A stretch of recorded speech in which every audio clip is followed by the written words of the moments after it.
Welcome back to Daily DeFi. Today's April 17th, Saturday of 2021. We saw crazy things going on yesterday with things happening in Turkey with some Bitcoin ban and crypto ban overall and Dogecoin. Ridiculous. So this crazy rise we will cover today. Cover that. We'll cover Bitshares, Reserve Rights Token, RSR. We've talked about pretty much all these three in the past. I've shared my thoughts on Doge here.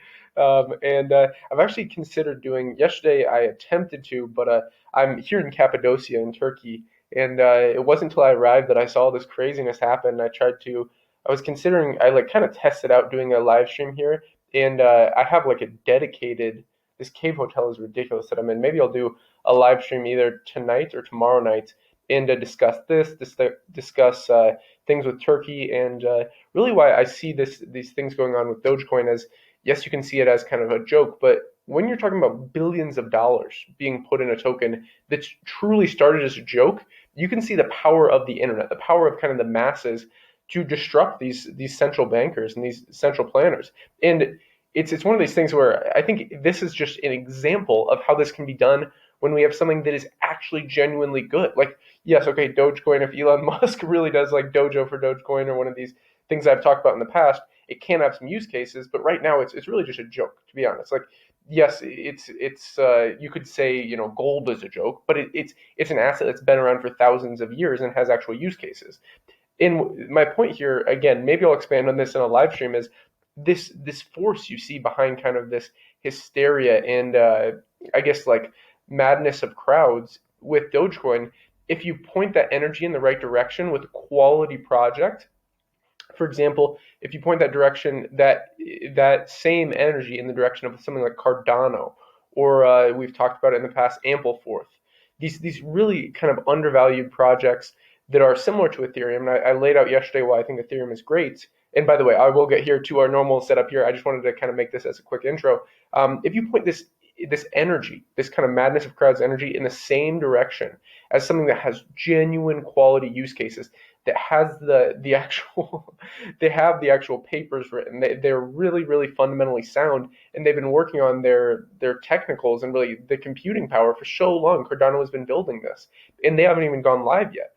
Whereas, I mean, yes, okay, it's hilarious because anyone who's bought Dogecoin is like, this is the end all be all, and it's like, man, I try and look at things in at least 10-year, at very least 10-year time horizons. That's why if somebody's ever asked me a price prediction, I always ask them, okay, what time frame?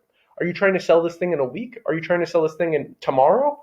What are you trying to do here? If you're trying to get rich overnight, I mean, this is not the channel for you.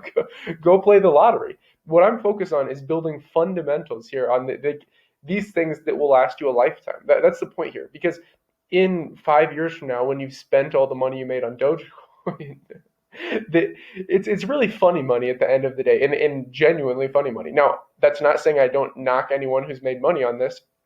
I talk about this so many times in this channel.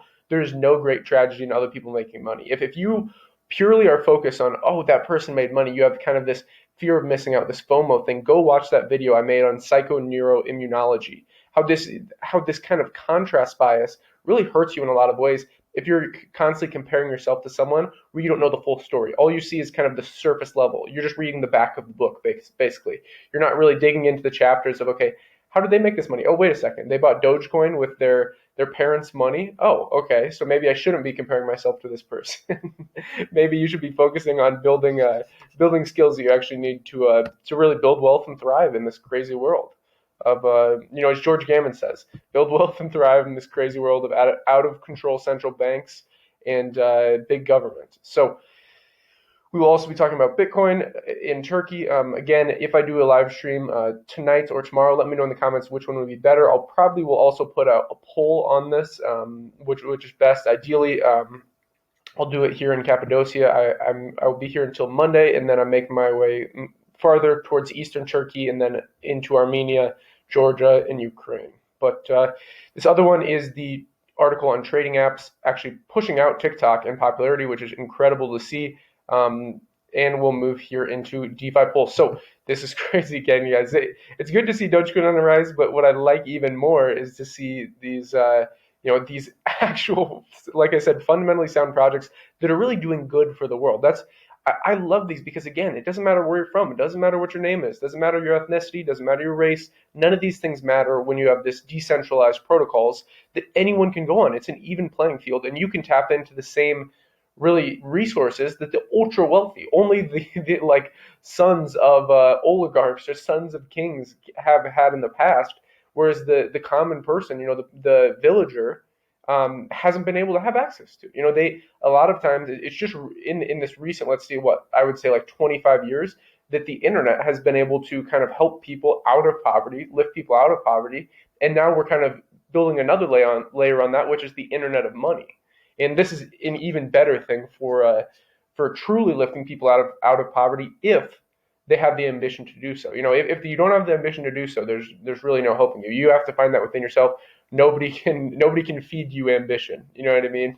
You can't eat pride. So total value locked in decentralized finance, it is crazy, guys. I remember covering this. It was like around 20 billion when we first started the series. Pretty insane. So by the way, I have the playlist on Daily DeFi.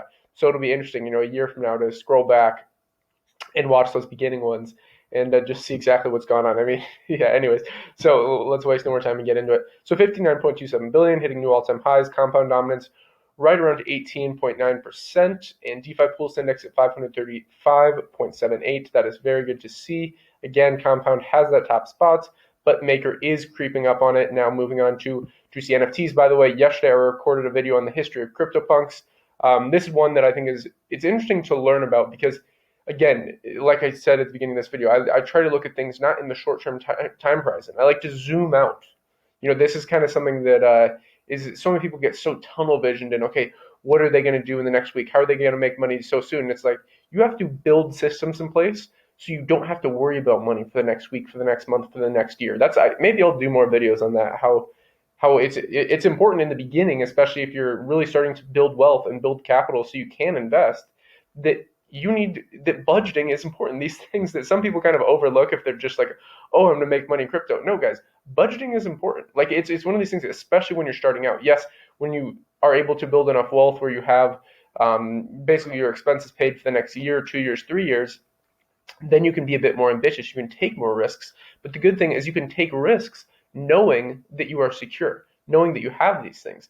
And this is, yeah, maybe that's for a whole other video. Anyways, $3.1 million in 24-hour volume. This is crazy, guys. Just CryptoPunks alone has $1.8 million. And yeah, so this project, like I said, I covered in a video on yesterday. And now moving on to an article from Cointelegraph, and then we'll move into this one from Bitcoin in Turkey. So trading apps usurp TikTok in popularity. This is incredible because I really think TikTok, I mean, it's kind of toxic in my opinion. This algorithm, I mean, I'm not a big fan of consuming a lot of things on social media or media in general. I think it's much more important. There's a great quote, we focus much too much on the past 24 hours and not nearly enough on the past 10,000 years. So read history. This is something that's so important because, again, then you're able to use this contrast bias that I talk about. And by the way, in the trading course, I'm putting out the first episode tomorrow. I've decided I recorded it yesterday when I was in this hotel, and let's see, what was it? Sorry. So I recorded it yesterday, and it's kind of a fairly long one, just on an introduction on frameworks and paradigms that is vital. So if you're interested in the trading course, that one is a must-watch. Basically, the plan is currently each Sunday I will put out a new video in the trading course series. It'll be around 8 parts, potentially more. At least the actual structure of the course will be around 8 parts. So think about it as like a 2-month course. I highly recommend rewatching some of them, but yeah, that's what's important there. And again, these, as I was saying, we focus much too much on the past 24 hours and not nearly enough on the past 10,000 years. And when you see something like TikTok that is purely designed to get you addicted to this thing, I mean, the algorithms of all social media, you have to understand, part of how these companies make money is they have literal teams of neurologists, people who study brains and study how psychology works, working to make it more addictive, to keep you on their platforms with different algorithms, different machine learning things. And this is the deal with TikTok. And I think so many people don't realize when you sign up for a new platform and you hit I accept these terms and agreements, that you're really signing your kind of your data away. You truly are, and people don't realize the repercussions of this. I think on a psychological level, people wonder, oh, why is ADHD on the rise? Why do kids get so addicted to video games? Or if you take their controller away from them, they freak out. Well, it's really this problem, guys. Like I said, this internet thing, in the grand scheme of things, if you look at 10,000 years, is a fairly new experiment. It's still an experiment, and it has its benefits, and it's a double-edged sword. It really has its issues too. People get addicted to these things. It's sad to see. So sorry, that was a little rant. Two trading apps have risen to the top of Apple's App Store in the recent days. Robinhood holds the #1 position, Coinbase the second. I love this. I mean, say what you want about Robinhood. I think personally, I like having an actual brokerage. So like you have exposure to, for example, like I set up a brokerage account here in Turkey because I see, not necessarily currently, but I see there could be a bit more of decline with a Bolsonaro as the leader here in Turkey, after especially speaking with some of the locals that despise him. Now, I don't want to get into politics. Maybe I'll discuss this on the live stream. But I think that the economy in the Turkish lira most likely will fall a little bit more, and that's really where I'm interested in taking a position in some of these companies in Turkey that I've been studying a lot on. I will actually be putting out a video on the top 3 stocks here in Turkey, and maybe a little bit about how to open a brokerage account. But the point here is, guys, is these things, again, say what you want about Robinhood. I prefer brokerages, but this is good in my opinion. It's much better that people are at least trying to learn about these things. Maybe they're getting this funny money from the stimulus checks. Maybe they're putting their, let's say, 50% of their stimulus check in here. It's great to get a start in investing. Now, there is a problem kind of with this Robinhood generation who's just buying Tesla and these kind of big name companies and don't understand how to fundamentally value a stock, understand stock to flow, all these different things, which again, I've considered making a video on this, but I think just the US stock market is ridiculously overvalued. That's why I'm more interested in things like the Iranian stock market or the Turkish stock market, or things going on in, I've been really interested in if more countries in Southeast Asia open up after I kind of do Georgia, Armenia, and Ukraine, shooting over there, checking out some things in Indonesia, and then also, man, why am I drawing a blank on it? Oh, Laos and Malaysia. Yeah, so like Kuala Lumpur, opening a brokerage account there, and then maybe doing some videos on potential investments in Asia. Because again, this channel is about Invest Global. That's why I'm kind of working on at least being able to do more real estate videos. If it's hard to travel with all the equipment. So I've been thinking about, maybe when I'm in Armenia or Georgia, doing some real estate videos, because I tour property pretty much everywhere I go. The only country I haven't so far is Kosovo, and I plan to return there and hopefully do some real estate videos. But yeah, it's a bit of a challenge, like I say, to get these videos out when I'm just touring these places myself. And yeah, I don't necessarily have like a team with me, you know what I mean? So maybe I've just been kind of thinking about different options. But anyways, shortly after Friday morning, Diktat from Turkey, freshly appointed central bank governor, that effectively banned any and all use of cryptocurrency in the country. Let's see, Bitcoin BTC now appears to be caught in a partisan dispute as a Turkish opposition party leader has voiced support for the digital currency. As reported, Cointelegraph, Turkey Central Bank announced on Friday that, starting on April 30th, any cryptocurrency payments and fiat on-ramp transactions will be rendered illegal. Well, I probably should get out of the country before this happens. No, I'm just kidding. But I mean, when I see these things happening, I see opportunity. Again, you have to look at the other side of the coin, guys. Look at India. When they banned crypto, you saw more adoption in India. When other countries ban crypto, you see more, because there truly is no way with a decentralized, basically a decentralized protocol, to ban it. These governments think, this is something that is potentially dangerous for us because people are avoiding taxes, people are avoiding our on-ramps and things like this. It's like, man, that's why I think you should have some privacy coins. You should have a decent amount of your portfolio in Bitcoin just to hold, because every country could try and ban it. But still, at the end of the day, even if they try and ban it, we can still use it because there are layer 2 solutions. And that's the beautiful thing about cryptocurrency. Again, maybe I'll go into more detail with this on the live stream I'm considering doing tonight. And just as a reminder, let me know in the comments if you would prefer if I did it tonight. Again, I would do it around like 7 or 8 p.m. Turkish time. So yeah, moving on to the 3 altcoins, Dogecoin, Bitshares, and Reserve Rights, RSR. Rank 81 here, right at $1.4 million in market cap. We did a deep dive video on this. Go check that out. Maybe we'll do an updated one because it was a little bit ago.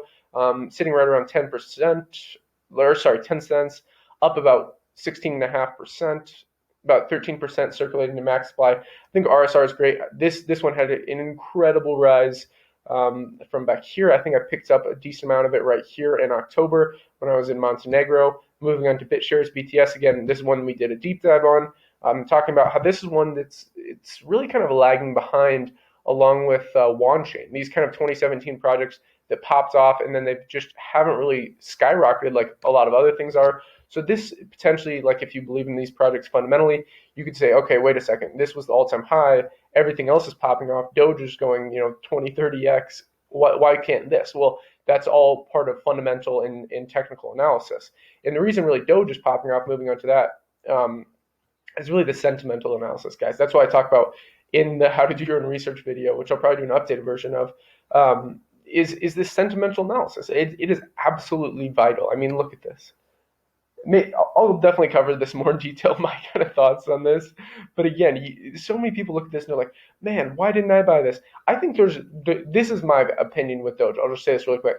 There's opportunity with trading something like this if you can spot a wave, like a trend. For example, when Elon Musk did a tweet and I was in Kosovo, I just traded it really, really quickly. Like literally within, I think it was like 5 minutes, it was like 100% because I just used like 10x leverage on Binance it was actually, I think maybe like after I just recorded the daily DeFi for that day. And the reason I like doing this series is because personally, I don't really look at these like news things all that much unless I do a series like this. So it kind of keeps me up to date because like I said, I prefer kind of like reading historical things instead of getting so caught up in like this short-term hype. Like I said, don't look at the past 24 hours, look at the past 10,000 years. It helps you kind of frame things that are happening now and shows you that these kind of hype bubbles aren't that unknown. Just look at history, look at the tulip bulb craze, all these different things. So again, I'll cover this more in the live stream, but I do think there's an opportunity to trade these type of things. So let's say you would have just identified that Elon Musk started to talk about this more and more, people started to pump it. Again, I don't have a lot of time to do these things, but if you're really, really into trading and you're going to watch my trading course, these are the opportunity, guys. The opportunities are truly endless, and it's not just in cryptocurrency. There's a lot of other things going on. If something goes up, you can make money. If something goes down, you can make money with shorting and longing on leverage can be very, very powerful, especially if you know how to manage risk. That way, you really are maximizing your upside while minimizing the downside. So that's pretty much it for today's daily DeFi. I don't know how long this went on. So I apologize if it was a little ranty, but I just had to get some things off my chest with what's been going on in the market. Pretty crazy. I'm probably going to spend a lot of today exploring Cappadocia, these crazy, they call them like chimney cliffs. Look at pictures of Cappadocia. Maybe I don't know how to put up pictures on YouTube, but maybe I'll do like a quick video here. Anyways, definitely let me know in the comments if you want to see a live stream tonight or tomorrow night, which one would be better. Again, it would be around 8 p.m. Turkey time. So that's all for today's video. If you enjoyed it, like, subscribe, button all, invest global, and until next time.